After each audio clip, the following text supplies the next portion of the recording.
acompañarnos hoy en nuestra Casa del Arte, digamos, un espacio que es tan propio y tan universitario, y obviamente muchas gracias a todos los que están detrás de la pantalla a través de nuestra señal de TVU para dar inicio a los diálogos contemporáneos en su temporada 2024.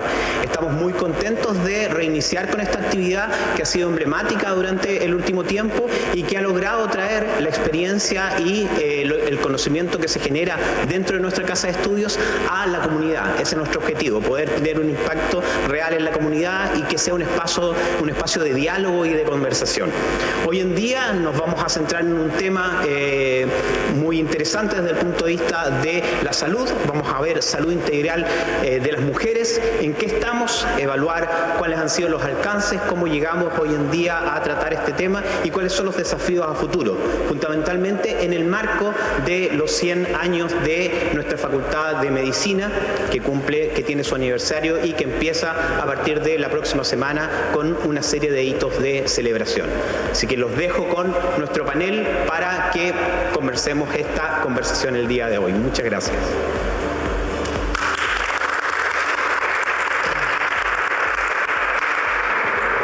Bueno, muy buenos días. Me sumo a la bienvenida a todas las personas que están acá en estos diálogos contemporáneos.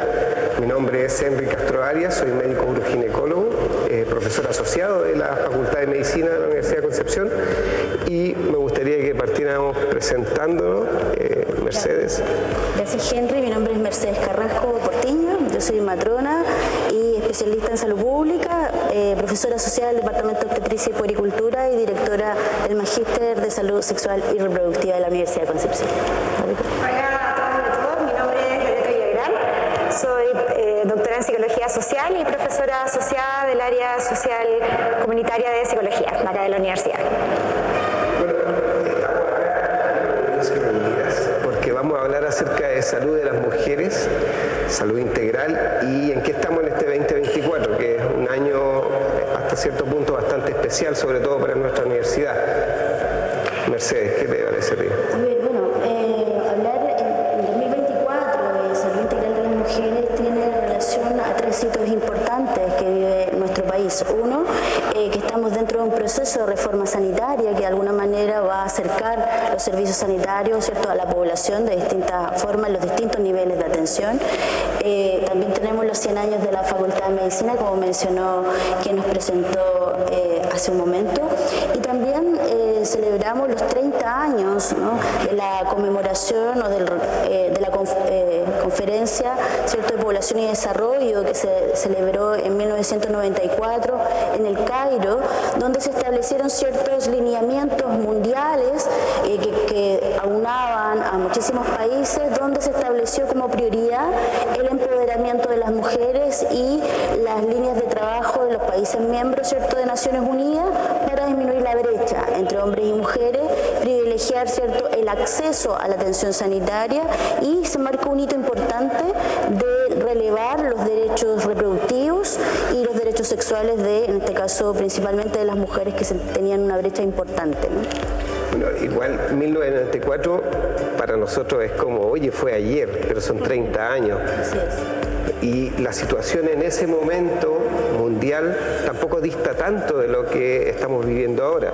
O sea, esta conferencia se enmarcó en un tema de que había un aumento exagerado de la población, un aumento de la pobreza y un consumo también del medio ambiente, y precisamente lleva a esta declaración que después se ratificó en Beijing el año. ¿Podríamos hablar un poco acerca de esto, de qué consistía y por qué la importancia precisamente de estos derechos que se declararon en esa conferencia y la relación con la salud de la mujer? Bueno, creo que es importante resaltar que la problemática de las desigualdades de género, y principalmente marcado en indicadores de la salud reproductiva, el aumento de la mortalidad materna, de alguna manera el no acceso a anticonceptivo, a servicios de interrupción voluntaria del embarazo, marcó un hito desde ese punto. Nuestro país, ¿cómo se hizo cargo? Estableció un programa de salud de la mujer en 1997 y de ahí en adelante se ha abordado la salud reproductiva en nuestro país desde ese marco. Han pasado 30 años. Deberíamos estar hablando de salud sexual y de salud reproductiva. Por lo tanto, estamos todavía, ¿cierto?, con una brecha importante, que por eso es tan importante hablar hoy, en el 2024, de que no tenemos un programa de salud sexual y reproductiva que abarque la integralidad de las necesidades de las mujeres, ¿no? Integralidad pensando no solamente en el ámbito sanitario, en las necesidades clínicas, sino todos los determinantes o los elementos que se asocian, ¿no? Sí. Bueno, al pensar en los derechos sexuales y reproductivos, obviamente hay un elemento cultural y contextual súper importante que implica, como decías tú, salirse como del ámbito sanitario de la salud e incorporar los determinantes sociales, donde la mujer ha sido profundamente relegada, invisibilizada y pasa a ser un colectivo vulnerable frente a cualquier cambio del entorno, que es lo que vimos también en pandemia, ya donde muchas de las atenciones de salud en estos términos fueron relegadas, o las personas, las mujeres no hicieron sus atenciones de salud en base a como cumplir los estereotipos de género tradicionales que tenemos, que tienen que ver con las labores de cuidado y de hacerse caso como de las labores cotidianas del hogar. Entonces las mujeres asumieron y sobrecargaron sus tareas en contexto de pandemia y relegaron sus necesidades personales. Por eso es importante abordarlo, porque en el fondo, claro, como que se ha avanzado, son 30 años, pero cuando aparece un evento estresante, importante, vemos que nuevamente se vuelve a los estereotipos más rígidos de género. Claro, de eso hay ejemplos claros, ¿cierto? Así es. Bueno, de hecho, los elementos de priorizar los cuidados de otras personas en el ámbito doméstico, dado por la pandemia, ¿cierto?, gatillado por esta emergencia sanitaria, lamentablemente ha hecho que retrocedamos en los derechos conseguidos, ¿no? Es decir, teníamos unos indicadores en Chile muy buenos de salud reproductiva, ¿no?, de mortalidad materna, ¿cierto?, que lamentablemente se duplicaron en el espacio, ¿cierto?, 2020-2021, y en Latinoamérica retrocedimos 20 años. O sea, es grave lo que ha pasado con aquellos indicadores que supuestamente teníamos ganado, y ni hablar de la salud sexual, que no se aborda dentro de las necesidades, ¿no? Habían ejemplos al respecto, como el tema de la anticoncepción, el acceso a la anticoncepción que estaba restringida, y también el acceso precisamente a pruebas de salud preventiva, y eso lo hemos visto en aumento de las cifras, por ejemplo, de cáncer cervicouterino y de otras malignidades, cáncer de mama, precisamente porque la salud de la mujer se postergó en relación a la pandemia que estábamos viviendo. Y no solamente en ese aspecto, sino que también en otros, como por ejemplo, simplemente cosas que podrían parecer simples como los cuidados menstruales. También ha pasado, y lo hemos visto tal como dices tú, cada vez que hay alguna catástrofe o algo, los problemas asociados a la salud de la mujer son postergados. Así es. Y otro elemento que quisiéramos destacar es una situación compleja, que es como el extremo, ¿no?, de las desigualdades, la situación de violencia, ¿no? La situación de violencia en el ámbito doméstico aumentó durante la pandemia, lamentablemente, pero después de la pandemia tenemos cifras también que preocupan, ¿no? Es decir, el aumento, por ejemplo, de las interrupciones voluntarias del embarazo por causa de violación, ¿cierto?, han aumentado de manera dramática en el último año, y sobre todo en población muy joven, ¿no? Es un elemento que comenzó, ¿cierto?, a intensificarse en la pandemia, y que hemos visto que ha continuado el aumento en 2022 y 2023. Sí, yo creo que ahí en términos, haciendo como un análisis como desde la psicología, yo creo que, bueno, se dice o se esperaba previo a la pandemia que de los grupos más afectados por esta fuera, por ejemplo, la tercera edad, ¿ya? Pero se vio finalmente que las mujeres y también los adolescentes, los estudiantes universitarios son de los grupos más afectados en su salud mental, ya que tiene que ver justamente con que estuvieron recluidos en las casas y justamente ahí se dan muchas tensiones familiares, ¿ya? Pero en términos de lo que tú dices de la violencia, yo creo que, bueno, y lo que muestran algunos estudios es que la socialización, sobre todo de la juventud, retrocedió, por tanto la visibilización de distintas formas de violencia, como por ejemplo a través de los espacios virtuales, es como contradictorio, porque hubo mayor socialización a través de los espacios virtuales, pero no hubo como educación en torno a, por ejemplo, el compartir imágenes o toda la violencia que se puede dar a través de ese espacio y que también puede llegar a violencia en el espacio físico, que es como lo que hemos visto a través de las cifras. Claro, lo que decías tú precisamente acerca de cómo la violencia ha aumentado y se ha reflejado también en una vulneración de derechos, porque volvemos al mismo tema en cuanto a esta vulneración de los derechos sexuales, por ejemplo el tema de IVE, las cifras que han ido apareciendo.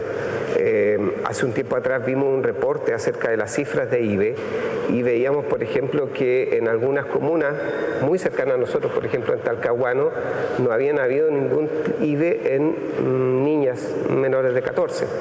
¿Ya? Y sabemos que por ley menor de 14 constituye una violación, por lo tanto todas podrían acceder a IVE, sin embargo no hubieron en un año entero. Entonces, por un lado tenemos esta violencia y por otro lado también existen temas culturales y sociales que avalan y que permiten esto. Claro. Es un elemento que hay que trabajar porque asociado a los temas de desigualdad de género, el hecho de que hayan espacios nuevos de exposición y de riesgo nos pone en alerta, pero también yo creo que hay que tratar de ver el vaso medio lleno en el sentido de que la población joven tiene más claros sus derechos, ¿no? Por lo tanto, también eso se ve reflejado en las denuncias, ¿cierto? En Fiscalía lo hemos patentado en una investigación que se han cuadruplicado las denuncias en los últimos 10 años, ¿no?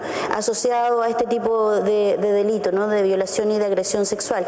Eso nos hace pensar, ¿han aumentado los casos o han aumentado la percepción, ¿cierto? Que es un delito y que hay que denunciar, ¿no? O sea, es decir, ¿qué es lo primero? Hay que estudiarlo, pero probablemente hay más conciencia de que es un delito y obviamente que hay que denunciar y por lo tanto puede ser algo que esté vinculado también al aumento de la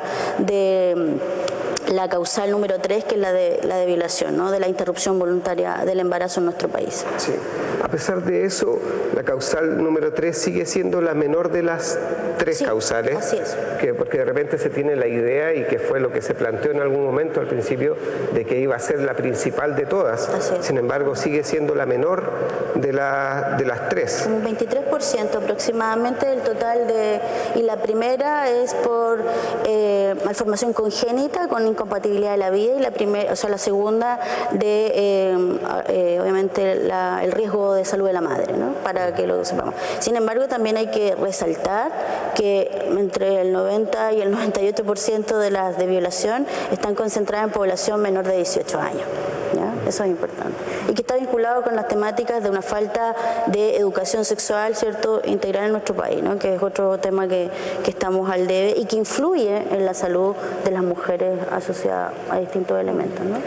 Sí, bueno, ahí retomando un poco lo que decías en términos del aumento de las denuncias, yo lo veo fundamentalmente como un avance en términos de como un cambio de mentalidad de las mujeres, pero creo que todavía la masculinidad se ha quedado muy atrás, ¿ya? Y cuando uno ve los indicadores de sesgos y de creencias de los hombres, suelen aparecer los sesgos, pero súper potentes. Estaba leyendo unas cifras antes de venir para acá y decía que al final cifras generales, ya de población general, y decía que 1 de cada 4 hombres todavía piensa que se le puede pegar a las mujeres. Entonces, con esas cifras y también lo que hemos visto en algunos estudios que hemos hecho acá en la universidad, todo lo que tiene que ver como no solamente con la violencia hostil, sino que como la violencia, como esto de ver a la mujer como de segundo clase o como el sexo débil, eso sigue apareciendo muy potente en la masculinidad de los chicos y no es como reconocido. Entonces yo creo que ahí hay como un trabajo pendiente súper potente, porque si bien avanzamos, no hay que como invisibilizar de que hay un aspecto de la sociedad que todavía se está quedando atrás. Sí, bueno, son elementos que tenemos que, las brechas se han acortado en algunos puntos y se han agrandado en otras, sin embargo, hay que intentar también atraer, ¿cierto?, a través de iniciativas. En la universidad hay una iniciativa en la que participa también Henry, sobre una asignatura complementaria que aborda, se llama Desvelando la sexualidad, el placer y el autocuidado. De alguna manera abordamos elementos de las desigualdades, pero desde un punto de vista, tratamos de hacerlo de un punto de vista salutogénico, ¿no?, para formar salud de un punto activo, de los activos para la salud, para que las personas reconozcan cuáles son los elementos positivos para unas relaciones interpersonales amorosas y respetuosas, ¿no? No tratar de verlo siempre desde lo negativo, porque de alguna manera se ha sanitizado, ¿cierto? ¿Está bien dicho la palabra? Satirizado. Ya. Satanizado, gracias, porque sanitizado de salud, estaba pensando, en ese sentido lo ven desde un punto de vista negativo, entonces estamos tratando de verlo de un punto positivo y ya llevamos la formación de casi 1.400 estudiantes en esa área de las 3 campus, de muchas carreras, y hemos tenido una evaluación súper positiva respecto a hablar de estas temáticas, ¿cierto?, de un punto de vista así más natural, ¿no? Pensando en que no es natural pensar que las personas tenemos menos derechos que otras, sino que de alguna manera el respeto va por delante, ¿no?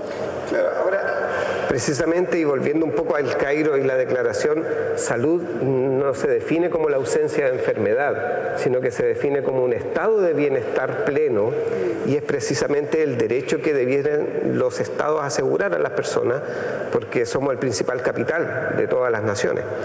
Entonces, precisamente, el enfoque salutogénico que tú explicas y que habla acerca de la salud sexual en este caso, que es lo que hacemos en esto, es algo re importante y que no estaba considerado y que también entró un poco en la Declaración del Cairo. Así es. O sea, fue muy innovadora la Declaración del Cairo, parece muy actual, uno la lee ahora y son 30 años y seguimos hablando de lo mismo, ¿no? Tratando de lograr ese plan de acción que se estableció en ese momento. Se privilegió la salud reproductiva por, obviamente, una equidad de indicadores de todos los países que lo integraban. Claro, y de alguna manera también lo vinculaba con la salud sexual. Fue muy innovador pensar en que las personas gozaran del máximo potencial, ¿cierto?, de su salud sexual, sin coerción, sin violencia, algo que todavía estamos hablando ahora y creemos que estamos hablando de algo nuevo, pero no. Ya hace 30 años establecimos que era a donde debíamos llegar, ¿no? Claro, y ese es un punto re importante, porque si empezamos a ver, por ejemplo, la salud a la que pueden acceder las mujeres, ¿qué aspectos de la salud sexual son los que estamos considerando en los sistemas de salud? En este momento las principales son acerca de la salud reproductiva, ¿cierto?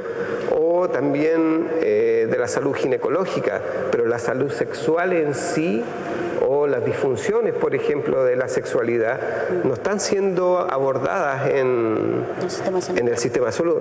Nosotros hace un tiempo atrás, un par de años, hicimos un estudio acerca de disfunciones sexuales presentes en mujeres en la universidad, y quedamos pero súper impactados porque los números son bastante altos.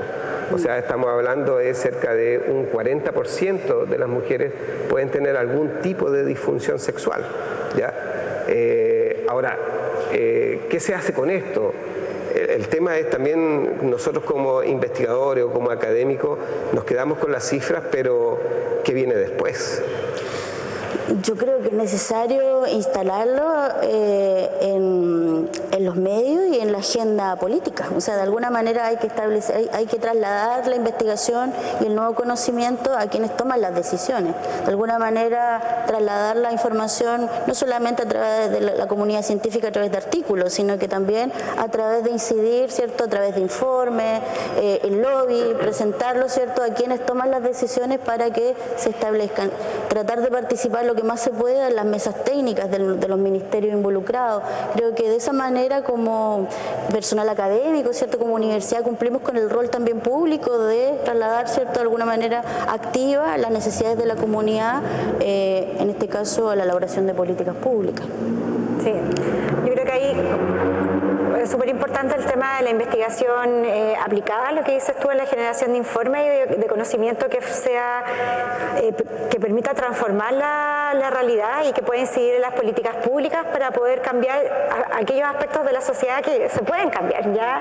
Entonces es muy importante. Bueno, acá la universidad está haciendo un esfuerzo importante con el tema de los proyectos de BRIT de género para potenciar investigación de mujeres, pero insisto que, por ejemplo, cuando uno ve las muestras de algunas investigaciones, por lo general las que más contestan son las mujeres. Entonces es como, ¿cómo hacemos para remontar con eso y que este 60-40 que siempre aparece o 70-30 de alguna manera cambie? ¿Ya? Entonces creo que ahí hay mucho que hacer. Estaba pensando estamos haciendo como parte del proyecto que llevamos con mis estudiantes y mis colegas, estamos haciendo una revisión, por ejemplo, con los cargos de poder de las universidades en Chile, y hay 2 o 3 universidades que tienen rectora, y al revisar también como las listas de decano, cargos de jefatura, también son muy pocos, y también uno ve que hay como muchos indicadores como 50 justos, 51, entonces claro, se hace el esfuerzo, pero todavía está ahí como un poco como forzado y no fluye. Entonces yo creo que bueno, que la investigación obviamente va a contribuir a cambiar esto, y todos estos aspectos conforman parte del bienestar y de la salud de las mujeres, o sea, y tenemos que hacer que nosotras también como que integremos este tipo de información, ya que no solamente siempre tenemos que estar en puestos en términos de estatus relegados, no siempre tenemos que ser la segunda al mando, sino que en el fondo podemos tomar otros roles respecto a la jerarquía o los lugares de poder o de investigación o de aplicación de esta investigación. Y en ese sentido quisiera complementar lo que dice Loreto, en relevar también la importancia que tienen las organizaciones de la sociedad civil en establecer ciertas prioridades en la agenda mediática y política.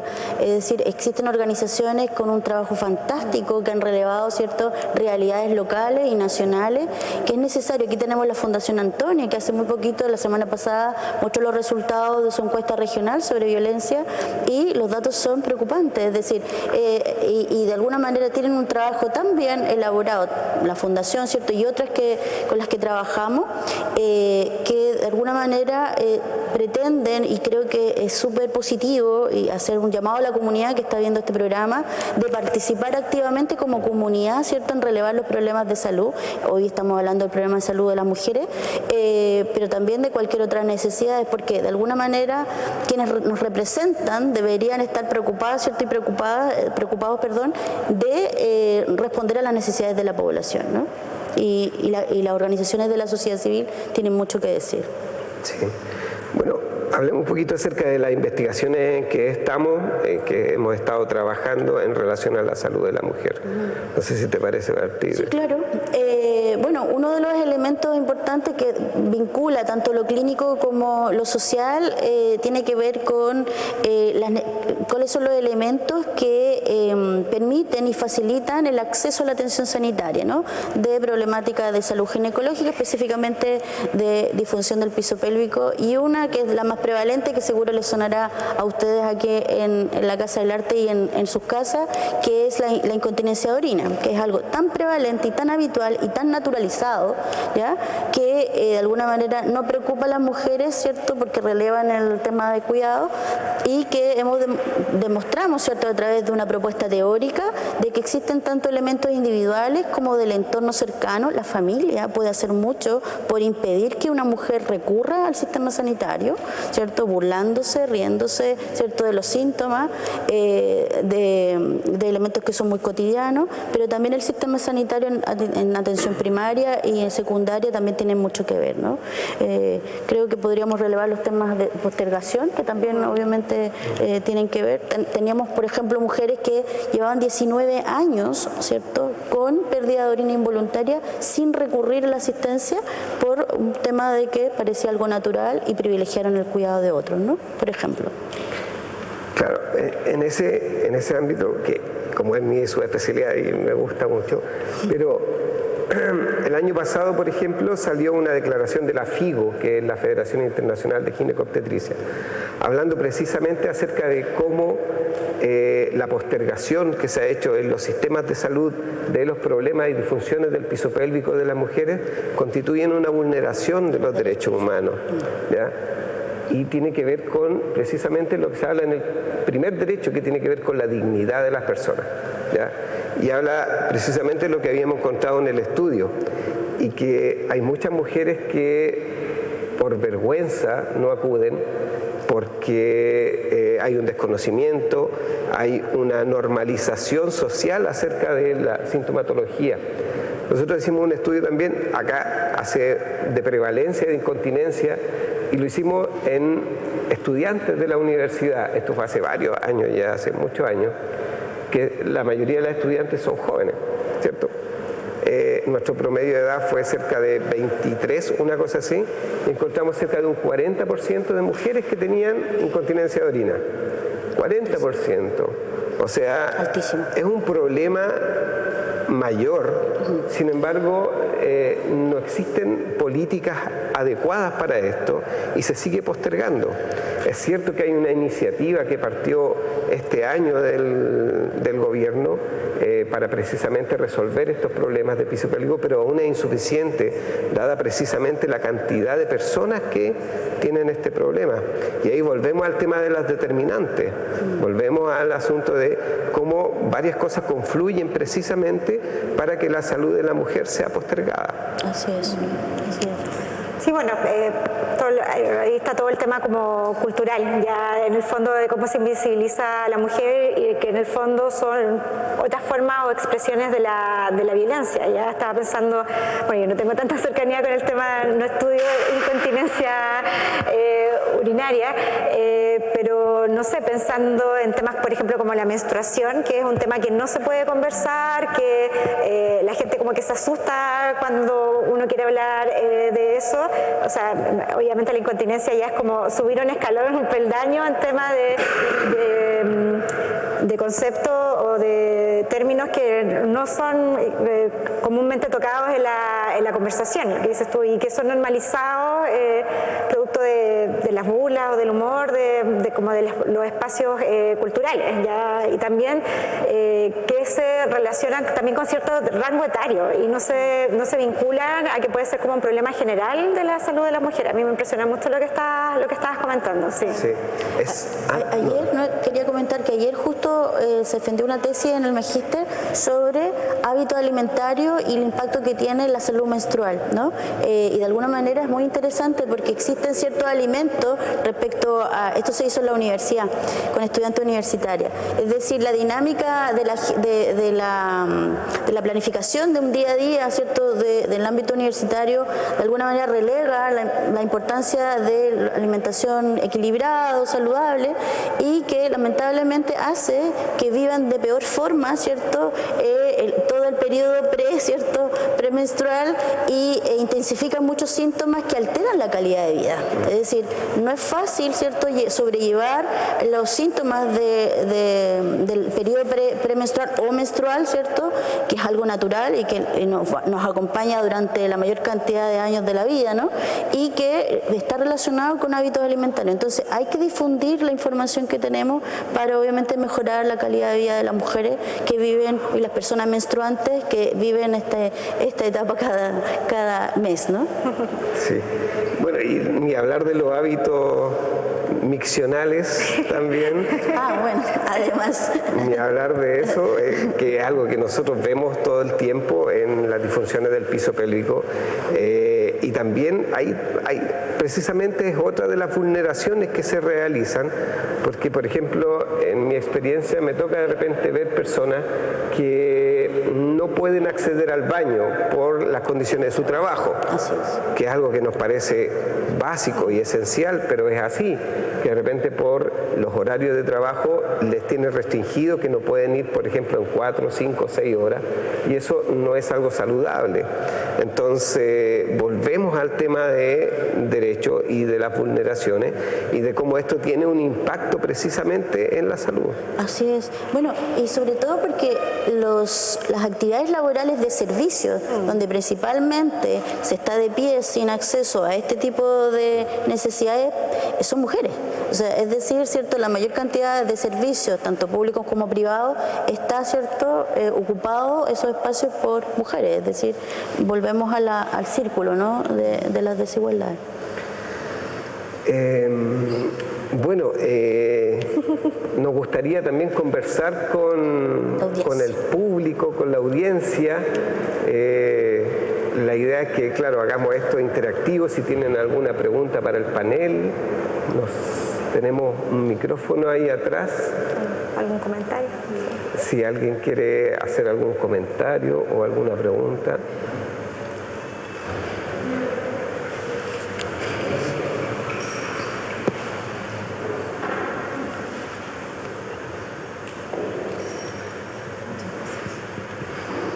Muy buenos días a nuestras y nuestros expositores. Primero quería agradecerles por la claridad con la que colocan temas que son poco frecuentes, por qué no decir tabú, sobre la mesa, principalmente el último tema del que estábamos hablando, que son las disfunciones y del piso pélvico, ¿no? Así que lo primero es agradecer aquello. Y luego, a raíz de escucharlo, me surge la duda respecto, o la inquietud respecto a la salud sexual de las mujeres mayores o la vida sexual, no solamente de las mujeres, sino que de la población a medida que avanza la edad, entendiendo la salud como la posibilidad de disfrutar y del bienestar. Y haciéndonos cargo un poco desde la academia, el cómo generamos conocimiento, pero también cómo nos hacemos cargo de facilitarle a la población mayor un disfrute también en su sexualidad. Bueno, tenemos que tener en cuenta que la esperanza de vida en nuestro país se asemeja a muchos países desarrollados, ¿no? Y la diferencia entre hombres y mujeres es importante. Tenemos la esperanza de vida en mujeres sobre los 80 años, ¿no? Lamentablemente con la pandemia se redujeron en un año las mujeres y un año y medio los varones, pero igual hay una diferencia importante. Es un tema relevante que de alguna forma desde la universidad igual hemos estado trabajando, reconociendo los activos para la salud sexual en la población general y en particular en la población adulta mayor, ¿no? Se han hecho talleres y agradecen, ¿cierto?, que se reconozca que hay vida después de la menopausia, por ejemplo, ¿no? Que es la última regla, ¿cierto?, que viven las personas con útero, las mujeres y personas con útero, ¿no? Entonces, de alguna manera, el periodo post está estudiado, ¿no? El hecho de perder el miedo al embarazo, ¿cierto?, en las relaciones sexuales es algo positivo que debería reconocerse, pero también tenemos cifras que son preocupantes porque han aumentado las infecciones de transmisión sexual en las personas adultas mayores.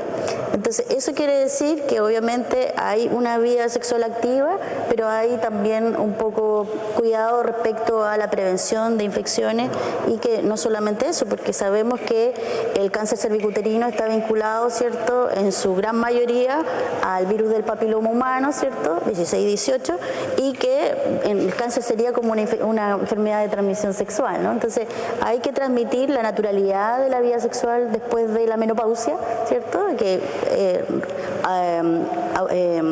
es como a los 45, 50 años, y que hay una vida, ¿cierto?, potencial de actividad y de disfrute de la salud sexual tan importante teniendo en cuenta que luego de eso van a vivir unos 30 años más. Sí. ¿Ya? Bueno, es un tema súper importante y es bastante crítico. Tal como dices tú, es cierto que hay ciertos condicionantes para que la vida sexual después de la menopausia, en este caso de las mujeres mayores, sea diferente. Sin embargo, una de las cosas que vemos bastante común nosotros, por lo menos en piso pélvico, es que muchas mujeres tienden a evitar la actividad sexual por diferentes razones. Puede ser por dolor, puede ser por temas de autoimagen en relación a las disfunciones, y una que nosotros no hemos dado cuenta es que muchas veces es por una vida sexual poco satisfactoria, ¿ya?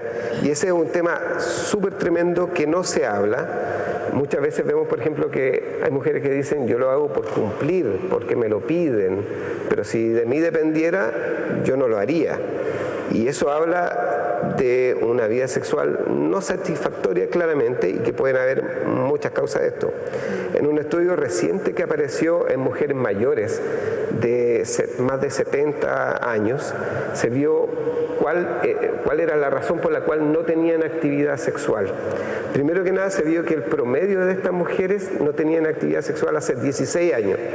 16 años, ¿ya? Y estamos hablando, sí, de actividad sexual con otra persona, ¿bien? Y cuando se hizo el desglose de las causas, el 90% de las causas eran ajenas a la mujer. ¿Ya? O sea, tenían que ver con la pareja, con causas sociales, y solamente un 10% tenía que ver intrínsecamente con ella. Entonces, aquí hay temas de lo que habíamos hablado antes acerca de la salud sexual, y que lo desliza la Declaración del Cairo, de que se debe asegurar una sexualidad plena y satisfactoria. Y eso, la verdad es que sin tener por lo menos una educación sexual, que es como lo básico, es difícil que lo podamos lograr en una población extensa como la nuestra. No hablar de estos temas en la familia o en los entornos, porque se habla, cuando vemos las fuentes de información, son las amistades, ¿cierto? Las redes sociales, y hablábamos, lo que hablábamos antes, ¿no? El riesgo que supone acceder a las redes sociales, ¿cierto? Como espacios también de vulneración de derechos, hace que de alguna manera la población joven no disponga de la información adecuada, ¿cierto? Para vivir relaciones interpersonales saludables. Es decir, ¿cuáles son los límites, ¿cierto?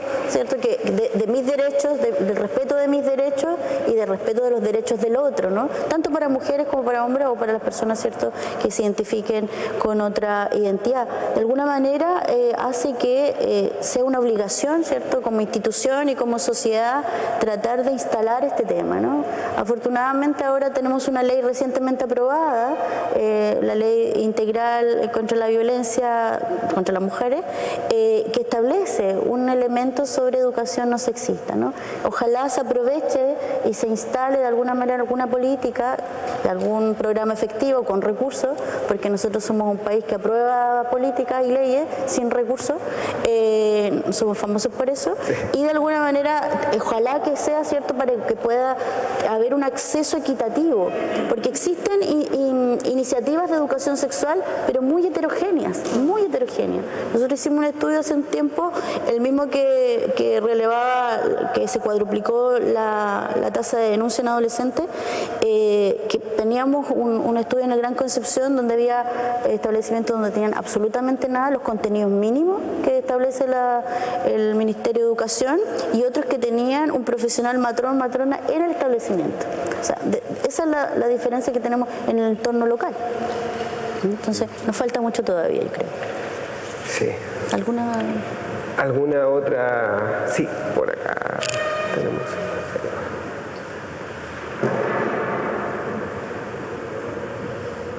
Hola, buenas tardes, creo ya.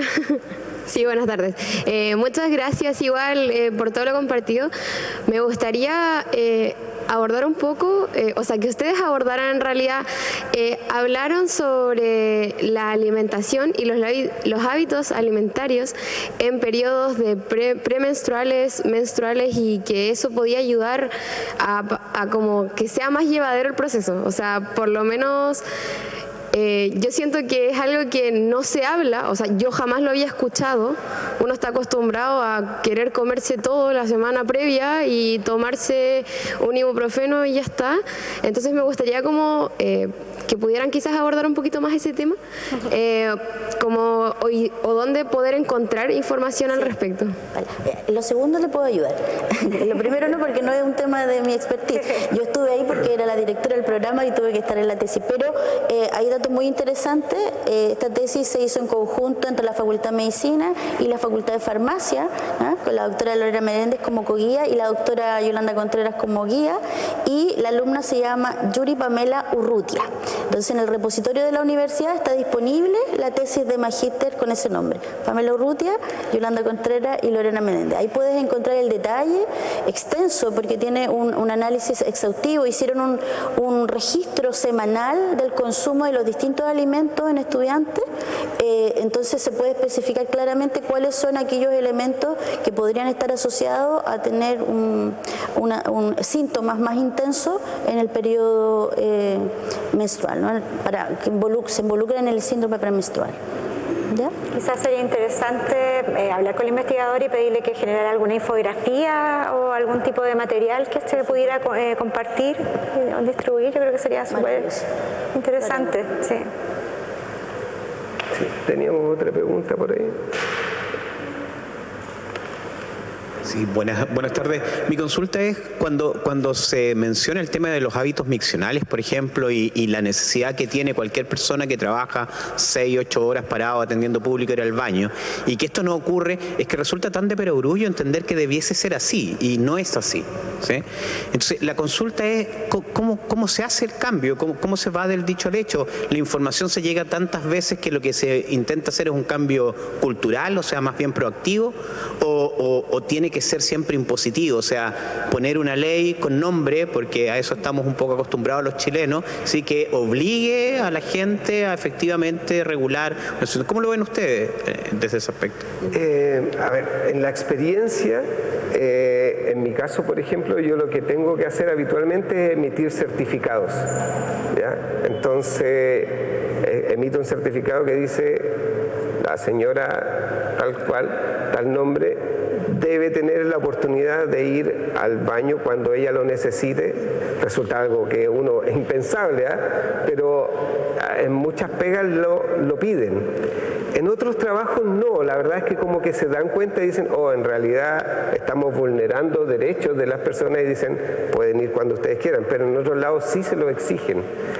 Y no solamente con el baño, ¿ya? Sino que también con otras cosas, como por ejemplo el descanso, ¿ya? Porque lo mismo que hablábamos, estar de pie mucho rato, entonces decirle: oye, necesito que esta señora por favor se pueda sentar cada 1 hora o cada 2 horas, o tenga un lugar donde descansar, o decirle por favor que no haga tanta fuerza, y eso también lo tenemos que hacer a veces a través de certificados, ¿ya? Porque las condiciones de trabajo, la verdad es que a veces son un poco adversas con la salud de las mujeres, la verdad es que muchas veces,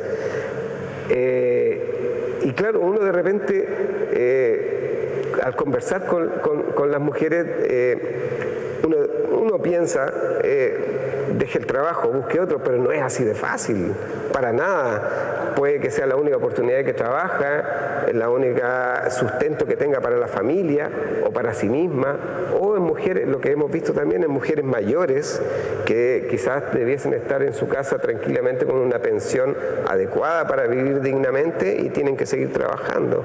Entonces, lo ideal sería, no sé, quizás existe alguna norma del trabajo que no está siendo respetada, pero por lo menos en mi caso me toca hacer certificado cada cierto tiempo para eso. No, bueno, que ahí en el fondo, cuando se trata de lograr como un cambio cultural, siempre tiene que haber un marco legal que respalde y que de alguna manera fomente y posibilite, pero en el fondo ahí lo importante es que las personas respalden este cambio, ¿ya? Porque muchas veces existe la norma, pero las personas lo invalidan, o lo que hablábamos, lo convierten como un objeto de burla. Entonces, si la norma no está sustentada con personas que crean en esa norma y que ayuden a llevarla adelante, es muy imposible lograr el cambio cultural. Y bueno, y obviamente ahí pensándolo como se habla como del modelo ecológico, hay que ir viendo entonces lo que pasa en los distintos niveles de interacción de las personas para poder llevar a cabo ese cambio. Pero siempre lo cultural es a mediano o largo plazo, lamentablemente. ¿Para qué intentarlo? Yo creo que también es un momento preciso para ver cómo, porque esta ley integral para la prevención de la violencia contra las mujeres tiene un apartado de violencia ginecobstétrica, y estos elementos que estamos hablando tienen que ver con la salud ginecológica.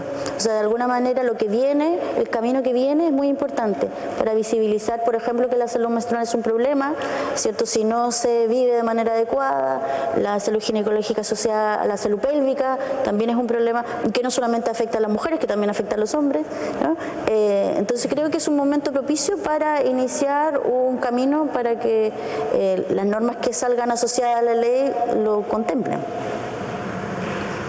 El señor tenía una... Sí, por acá.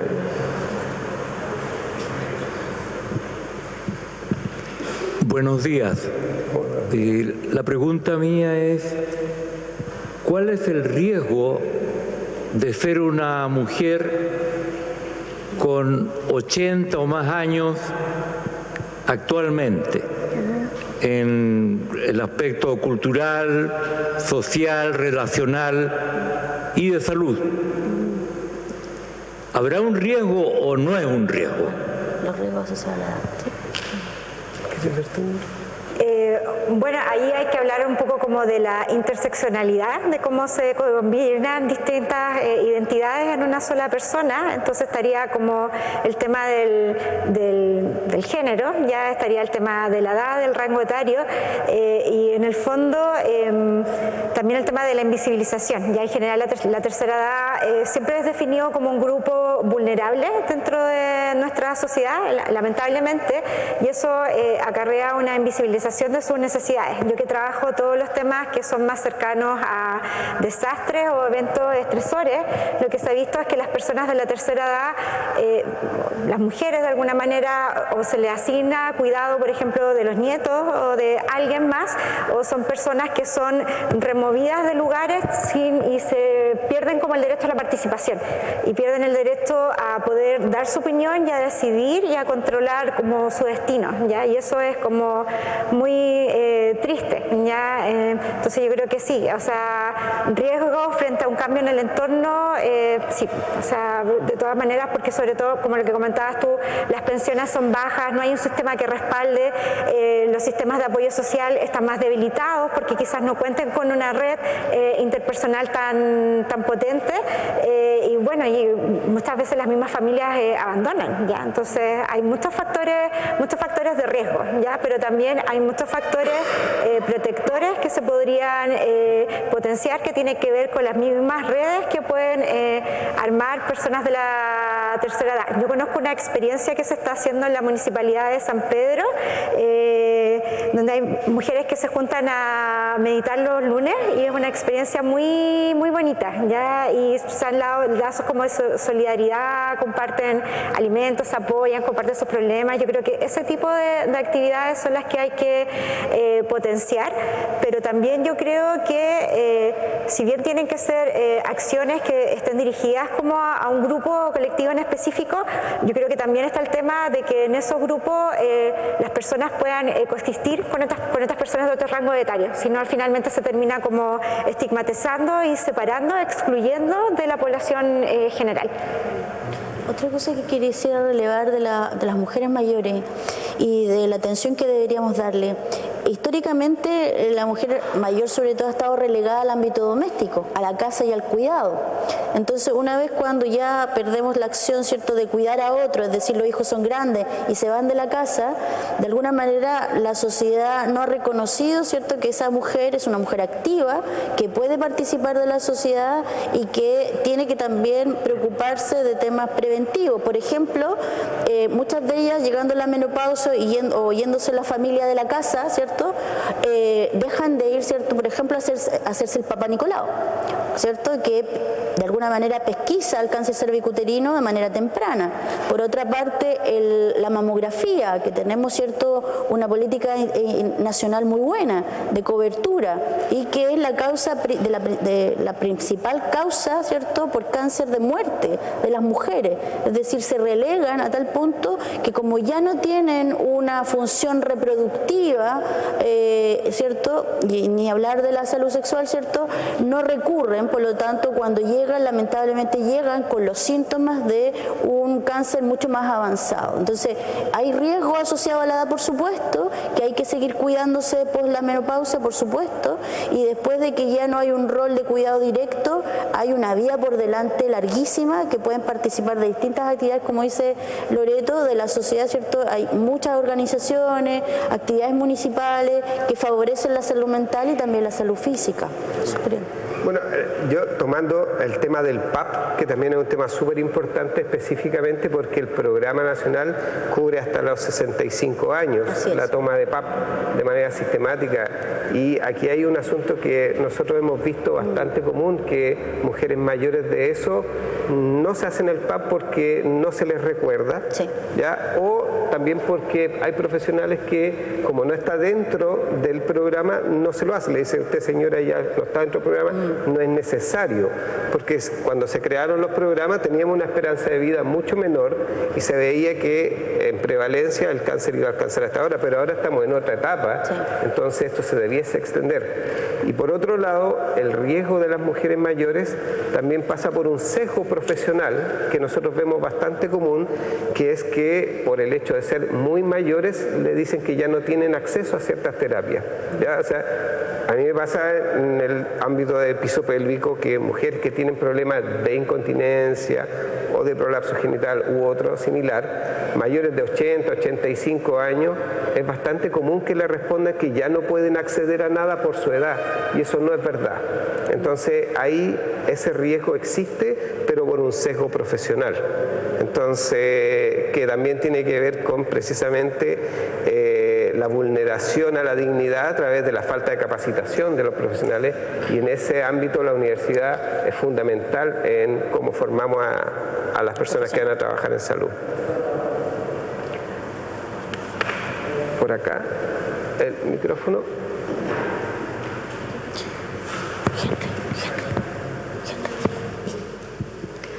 Buenos días, muchas gracias por la interesantísima conversación a los tres.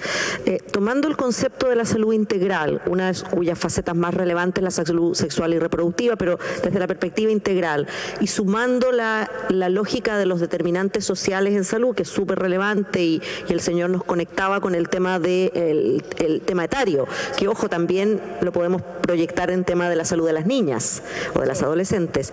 Mi pregunta, si es que ustedes pueden compartir, que esto es una inquietud, en términos de las políticas sanitarias, y hablo de los últimos años, pero muy de los últimos años, si hay desde el Estado o los gobiernos, y ahí sería interesante que fuera política sanitaria estatal, pero sabemos cómo es la realidad, una conciencia en torno a la interculturalidad como hoy día una característica de nuestro país, porque muchas de los fenómenos que ustedes describen que inciden en la salud, como el tema de la violencia, ¿ya?, como el tema de ciertos riesgos socio-bionaturales, también van asociados a características que son culturales de personas con las cuales hoy día interactuamos. O sea, la sociedad chilena de este año es muy distinta a la homogeneidad mayor que había hace 15 o 20 años. Entonces, esa es un poco la pregunta. Si el Estado está consciente de aquello para hacer un trabajo intersectorial más profundo, y además si desde la academia estamos aportando, porque aquí combinaría la intersectorialidad, la interdisciplina, o sea, muchas para decirlo de esa manera. Si me pueden colaborar. Gracias. ¿Quieres tomarlo tú? ¿Lo tomo yo? Sí.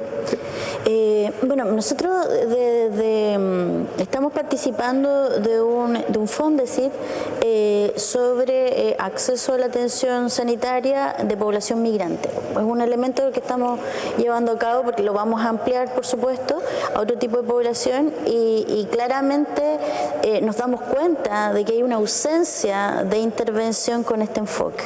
O sea, por eso mencionaba las organizaciones de la sociedad civil. O sea, son un puente entre, en este caso, el Estado y los servicios públicos, que son la mayor institución que atiende a la población. Las instituciones privadas atienden a muy poquita población y que de alguna manera, ¿cierto?, hacen de puente entre la población que tiene distintas características culturales, ¿cierto?, sobre todo dadas por la inmigración de los últimos años, los últimos 10 años, que no ha sido abordada por ni el gobierno, ni el Estado, ni en general, ¿no? De alguna manera hay iniciativas interesantes asociadas a ciertas regiones, que están focalizadas, por ejemplo, en el norte, en el centro, del área en la que yo me manejo, por ejemplo, en Santiago, hay ciertas comunas donde están muy interiorizados desde el municipio, vinculados con los servicios hospitalarios, una conexión buenísima, donde tienen programas específicos en ese sector, que no tienen que ver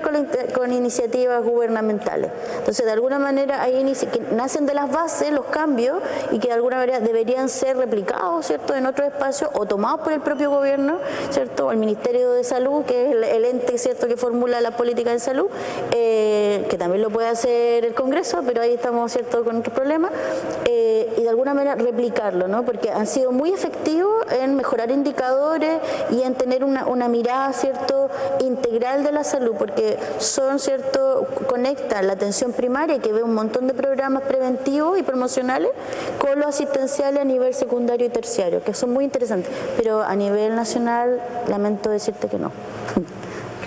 Igual apareció, no estoy seguro si a fines del año pasado o principios de una normativa que tiene que ver con el reconocimiento de interculturalidad y que implica también en la formación profesional. Ah, la formación. Sí, que en realidad eso que es una política de Estado y debería tener un impacto a la larga en la universidad para cambiar. Claro, o sea, la universidad es la que tiene que empezar también a reconocer la interculturalidad. Bueno, acá en la Universidad de Concepción tenemos un programa de interculturalidad y que precisamente fomenta tanto la investigación como la aplicación y en este caso iniciativas de cómo incorporarlo en la formación, en este caso de nuestros profesionales. Así es. Así que sí.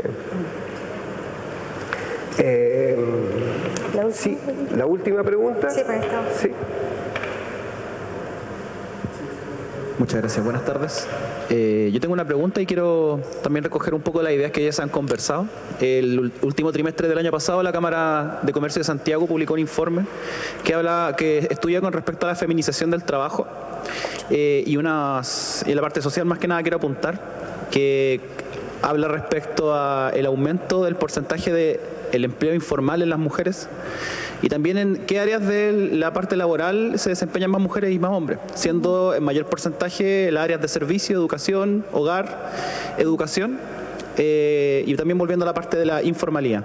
Ya justo en la pregunta anterior se me respondió la mitad de lo que tenía que preguntar, que era a nivel institucional y a nivel de Estado, cómo se garantiza el acceso a la información y al uso de esta información con respecto a la educación sexual en las mujeres en todo aspecto, ¿ya?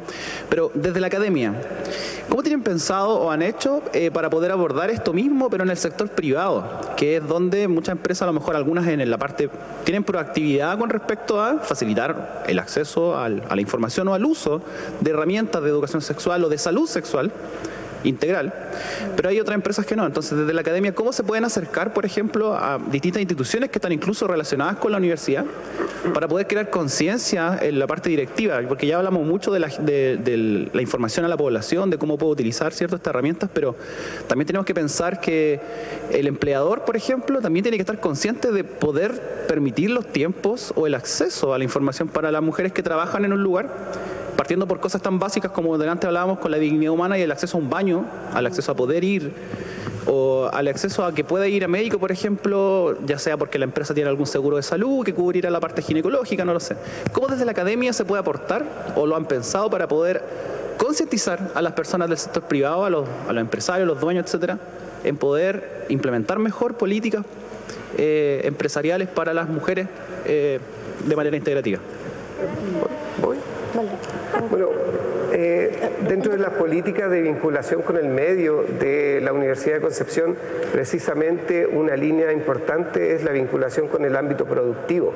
Y cuando hablamos del ámbito productivo, aparte de la comunidad, no solamente hablamos de la generación de patentes o de ese tipo, sino que también precisamente de este intercambio que podemos realizar en el aspecto de que las cosas que nosotros vamos investigando, cómo podrían ser aplicadas. Entonces, desde la universidad existe la política en sí, y lo que tenemos que hacer nosotros como académicos es empezar a aplicarla.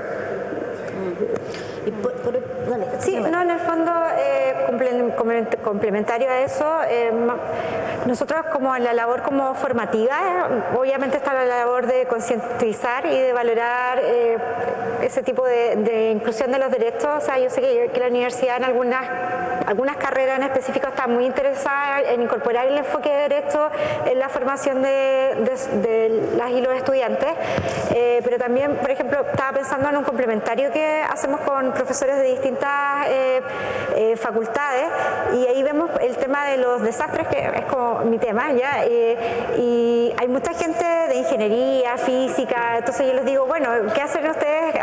¿Qué rol cumple en mi clase en este complementario? En general, como que todos se miran, ¿ya? Pero en el fondo justamente es eso, poder, o sea, ustedes, lo más probable es que ustedes van a ser la jefatura más adelante, por tanto tienen que estar sensibilizadas con la salud mental, y al sensibilizarse con la salud mental, obviamente hay una sensibilización también con los colectivos o grupos que deberían ser más vulnerables. Entonces, quizás, claro, aún es muy incipiente, pero paso a paso yo creo que eso versus también la educación en enfoque de derecho, que debería ser quizás como algo transversal a todas las carreras. Yo sé que también se han hecho esfuerzos en eso, debería ser como ya un piso mínimo para poder lograr un cambio ya en lo que dices tú en las empresas, ¿ya? Sí.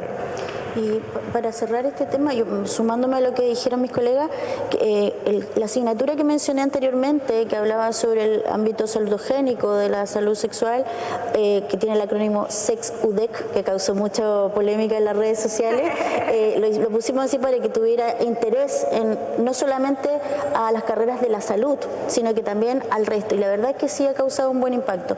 Y esa es la idea, de que quienes van a ser jefes o jefas en el futuro de grupos humanos tengan los conocimientos básicos sobre elementos de salud que le permitan tener otra mirada, ¿no? Y está diseñada desde un enfoque de derecho, de alguna manera desde la perspectiva de género, está diseñada de esa manera, y la idea es que no lo tomen solamente 300 al semestre, lo puedan tomar 1000 o 2000, ¿cierto? Y luego trasladarlo y transferirlo a otras universidades. Esa es como la idea de ese proyecto, para que luego, ¿cierto?, todas las universidades, ¿cierto?, puedan tener esa oportunidad de que quien estudie ingeniería o quien estudie arquitectura, ¿cierto?, pueda tener los conocimientos mínimos básicos para entender, ¿cierto?, cómo va este tema de los derechos sexuales y reproductivos de las personas.